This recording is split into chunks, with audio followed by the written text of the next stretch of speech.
Let's speak now to retired Rear Admiral Mark Montgomery, Senior Director of the Foundation for Defense of Democracy's Center on Cyber and Technology Innovation. It's very good to have you on the program with us. I want to ask you about some of the objectives that we were laying out from President Trump when he says he wants to destroy Iran's ballistic missile program, its missile launchers. How long do you think, from your understanding of Iran's capabilities, would that take? So thank you for having me, and I'll tell you, I think it is a weeks, not days assignment, probably weeks, not months. So 3 weeks is about right for doing suppression of enemy air defense. That's occurred already. The attacks on the IRGC leadership and facilities, that's occurred already. And now the real work of it, the ballistic missile facilities, equipment, and production, and then the drone facilities, equipment, and production. That's a serious amount of targeting, and then you have to do battle damage assessment, realize what you missed. Also, new targets will evidence themselves. So this will take weeks, and I think 2 to 3 weeks of persistent attacking at the level we're seeing right now, and then maybe a week of like post-battle damage assessment cleanup. So the president's right when he says 3 to 4 weeks. What does that post-battle damage assessment look like, and how thoroughly can that be carried out? There'll always be the smaller, short-range ballistic missiles and drones, things that you could stow in a very small, tight spot. We'll miss some of them.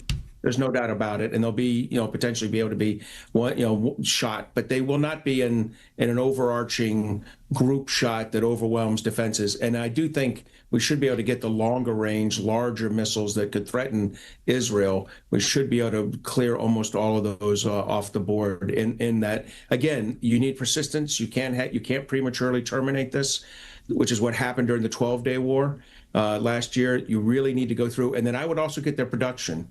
You don't want to have this problem again a year or 2 years from now. You want to really remove the production facilities and the secondary and tertiary supply chain.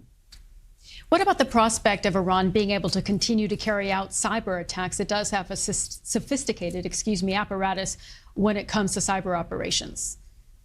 It does, but I'll tell you it's been sophisticated in its ability to hurt like overseas diaspora.